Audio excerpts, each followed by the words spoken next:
Great. Awesome. Thank you. Thank you. You know, there are wonderful recording artists, and then there are really cool, wonderful recording artists. And this is a really cool recording artist that I'm featuring today, Will Donato. Wow, he's from Intervision, and he has won so many awards. He's had a CD release on Intervision Records.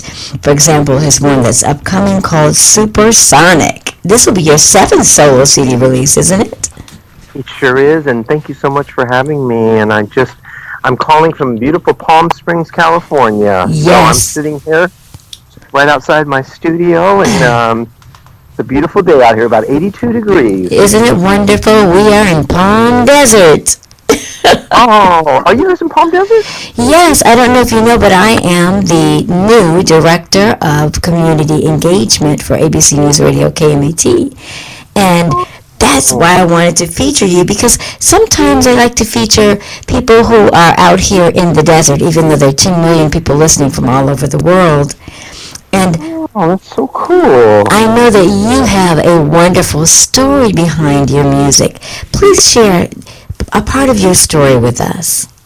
You know, I had throat cancer in 2010, and I was living a good life out here, and I just started feeling some pain in my throat. And I went over to Eisenhower, and they just said, you know what, we have a concern for cancer. That was how he phrased it. I thought, Ooh, that's quite a concern. And plus, you play a saxophone. He's a saxophonist. I play saxophone, and it was so interesting, Lynn, because, you know, it just started, I got the diagnosis in January of 2010, and it just started this quick process that ended in surgery and recovery at the Mayo Clinic in Phoenix. But, Yes. you know, I've always been a person that's present and appreciative. You know, on the way into a venue, if I see someone like literally cleaning a floor, Yes. even though I'm the Queen of England that day, I will stop and say, "Well, you got a lot of work there, don't you?" And I'll engage. You know, I'll hopefully like thank a sound man at a venue, and I understand how a lot of the parts work everywhere. You know, your time today, but you know, having that experience of kind of a life-threatening, career-threatening scenario really gives a lot of clarity. But you know, I've always been a joyous person anyway, and everything's a gift. That's so true. Oh my gosh. I feel the same way. But then again, I've dealt with being a hemophiliac, a rare woman hemophiliac my entire life. And it's true how that kind of does something to your story, to you as a human being. It makes you a better human being, I think. You know what's fun too? Like your job and mine, you know, we get to celebrate people. Yes. When we go to the meta of what we do, you know, we get to celebrate people, and it's so in tune with what, if you're in it to win it and you love it, you know. And I just love knowing that I get to celebrate people, and you know, I think not only do I get a second chance, but you know, I get to celebrate folks, and sometimes at the CD table, if I mention that I've gone through something, someone will share a story, and I can really listen to it. I can ask some decent questions, you know, and I mean, humorously, before I had cancer, the cancer commercials were my cue to go make a sandwich. Wow. Now I'm like, where is that? Talk about perspective, right? And karma. You know, I think that you have wonderful karma, and I know so many musicians who've worked with you also say that about you. And I think it's important when others notice that about you. And I know that you've worked outside of groove jazz, but I love your groove jazz because it just puts me in a mood. It takes me to another place. So where are you when you're writing that music? Are you sitting out there in Palm Springs, or does it come to you in your sleep, or what happens? You know, I'm kind of digress from it. I'm in such a happy place right now. I just, you know, it's like the equipment has gotten better for what we do. Yes. You know, the instruments are better. We're all kind of we're a little bit better machinery. You know, I work out every day, and it's like the nexus of everything I worked for is coming in full stride, and it just, the littlest things make me happier, and But Mm. as far as my writing process, I'm actually a pretty quick writer. I can sit down with a goal and pretty much finish it. And um, Okay, so that's not even a goal, that's a gift. there you go. And I can usually, but usually I'm melody driven. But um, a lot of times, especially young breaking artists, when you're writing for radio, you almost try to, it's almost like your show and the tent post that you have to fulfill for your show. Um, some people, you almost play too hard to just only get on radio, but I actually have a purpose. I try to write songs Yes. that fit my set list that I'll be doing live. Because if I write a Mm. song that has a spot in my show, I am more apt to play it, and then folks will probably embrace it and buy it and download it. There's just not really much of a point of writing a song if you've got a skill set. It's like yourself. You wouldn't show to work with, a whole different agenda than what you've got planned for the day, even though you might love gardening and crazy Right. hats. Well, today's not the day to. How did you know that, Will? Did someone tell you that? But you know what? I can write pretty quickly. Maybe it's just because when you're a big people, 40 plus, you got a lot of life experiences, and Yeah. there's a lot of software loaded up.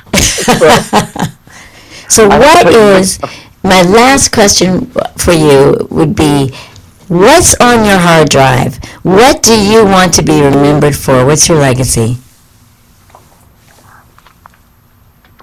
I want to make sure that people know I was a curator of good things, and when no one was looking, I was lending somebody a hand.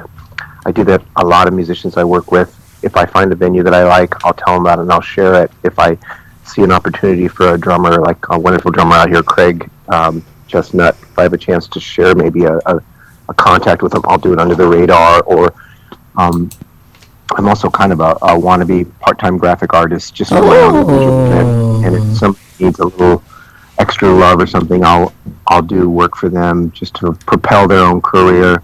But I love it. something that played well with others and curated things that were positive and. Well, you remember my name, Coach Lynn, because at one of your concerts, I'm going to walk up and introduce myself face to face. How about that? I really, But you'll have to look down because I'm tiny. I just appreciate your time, and I just started doing a radio show in LA twice a month, and it was such a fun thing to do, and I have so much respect. I'm already like amazed at your polish, and I'm like, my buddy and I do this radio show, and it's not always a polish, but you come with a lot of heart. Well, I'm glad that you said that. I've been on the air for now, oh my God, almost 18 years, but I just talk from the heart also, so thanks for the polish. I think that's probably just a habit, but from the heart is something that I think should be a habit also, and it sounds like you've got that. It was wonderful to talk to you and great to meet you. That was Will Donato, and I will be seeing you soon at one of your venues. Wow, you're the best, and we do a residency in Palm Springs. It's more of something I call under the radar, just having fun. It's not really my original music, but I love, love, love it, and it's my group called Artist Sax. Artist Sax. We're at Arnold Palmer's on Fridays, Saturdays, and it's okay. real informal and real fun. And those are my favorite ones. I love that. and we do, my own shows. It's more of the original material but the regional venues. I love it. I love my people. I love my community. And yes. But well, you are great. You sure made my day. And well, you made mine too. And I will look forward to walking up and giving you a hug. Thanks so much. We'll talk with you real soon. Okay. And bye-bye. Prosper. Yeah, this guy's won so many awards. He's worked with so many people, and you can tell why. Because he's gifted. He's a gifted soul. Well, the interesting thing is that when you come across a lot of people who had cancer specifically, they tend to have heart like this. And the thing about it is, it's kind of funny because it's like, why do we need cancer to be our best self? Like, why do we have to die to live, you know? And like, that's crazy. Like, I always believe that I already know one day I'm gonna die, so, and I don't know when that's gonna be. Anything can happen every day. Yes. So like, I want to live like I have cancer, like I'm afraid I'm gonna die, because that's the only way that I will live. I want to live like I'm afraid I'm going to die. That has kind of been the mantra my entire life, because I wasn't even supposed to live till age 12. Yeah, like people have all these dreams and these things they want to do, and they don't go after it. So sit right there. That was beautiful. And we'll be right back.